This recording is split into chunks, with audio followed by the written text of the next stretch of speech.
Hey guys, it's KrystalKollectz. I am back with another video. Not an opening this time, I'm actually following up on my previous uploads of Korean Scarlet and Violet EX.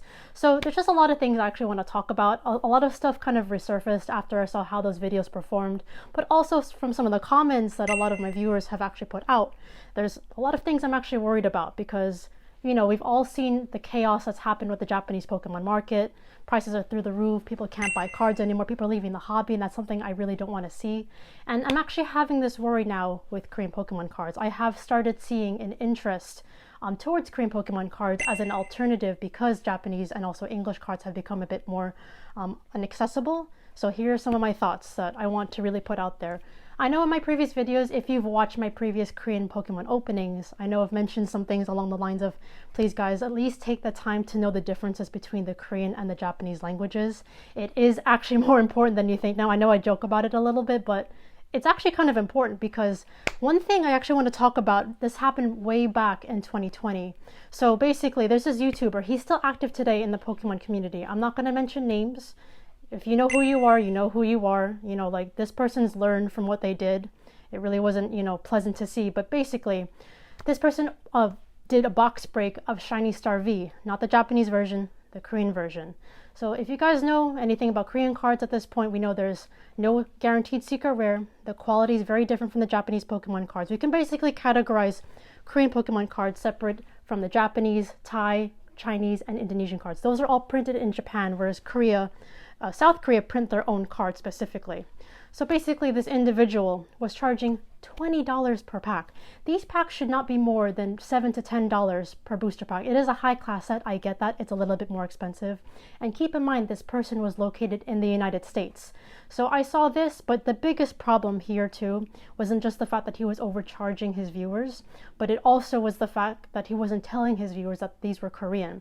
I noticed in the chat a lot of people were thinking that it was Japanese just because it was called Shiny Star V. I don't think back then people knew the differences really between Japanese and Korean Pokemon cards, or even if Korean cards even existed back then, since there was more focus on the English and Japanese cards. So, it took some people, including myself, to mention in the chat, hey, like this is Korean.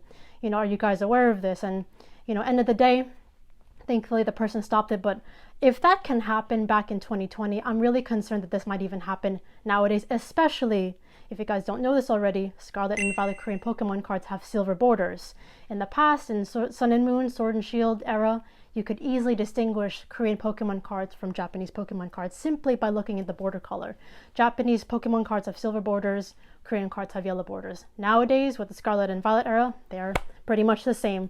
Card quality is still different, but if you were just to look at on camera, for example, or from afar, you probably couldn't even tell the difference unless you knew the language differences. So this is really tying into the fact that it is important to know the differences between Japanese and Korean Pokemon cards. Because all it takes is a simple Google Translate comparison. Like Jay and I say this all the time. The Korean language has a lot of circles in the Hangul alphabet, whereas Japanese, maybe you'll see some smiley faces, but there's definitely not as many circle shapes. It's just, you don't have to understand the language to really know the differences. It's just take the time to kind of study the details of it. And, just so if you do want to participate in the box breaks that people do, at least you're fully aware of what you're buying and there's a quality difference. So if you see a box breaker charging the same price for a Korean pack versus a Japanese pack, something is wrong there. That should not be the case because you're less likely to get the secret rare that you're chasing after and the quality is not as premium. If I really had to put it in simple terms, think of Korean cards and Japanese cards as dollar pizza versus brick oven pizza from a nice fancy restaurant. Of course, they're both edible, they'll fill you up, but end of the day, one's more premium than the other. So please keep that in mind. And if you are a box breaker yourself, you can put Korean cards on your channel. I don't care about that. What I do care about is the fact that you make your viewers aware of the fact that these are Korean cards and they are different from the Japanese Pokemon cards. At least mention that there's no secret rare guaranteed and also the quality is different. You don't have to go too much into detail, but at least make them aware for all our sakes, because the last thing I want to see is more people leaving the hobby. A lot of people are now relying on Korean cards as an alternative. I have seen them in the comments already, as an alternative to English and Japanese cards. Maybe they don't like the pull rates.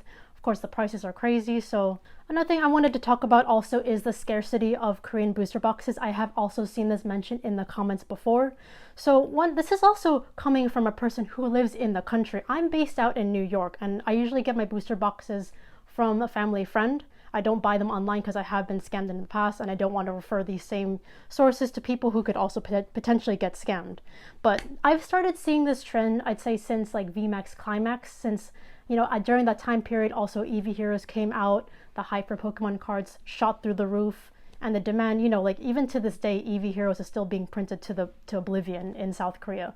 So already, like, seeing the scarcity of booster boxes within the country, you know, not even concerning outside South Korea itself, that's already signaling, you know, increased demand for Korean Pokemon cards. And again, I just don't want to see what happened to Japanese Pokemon cards happen to Korean Pokemon cards. It's meant to be the alternative, the one that people can rely on, and, you know, stay stable in terms of collecting. If you just want to open packs and not care, you know, for opening for value, that's really something we need to rely on.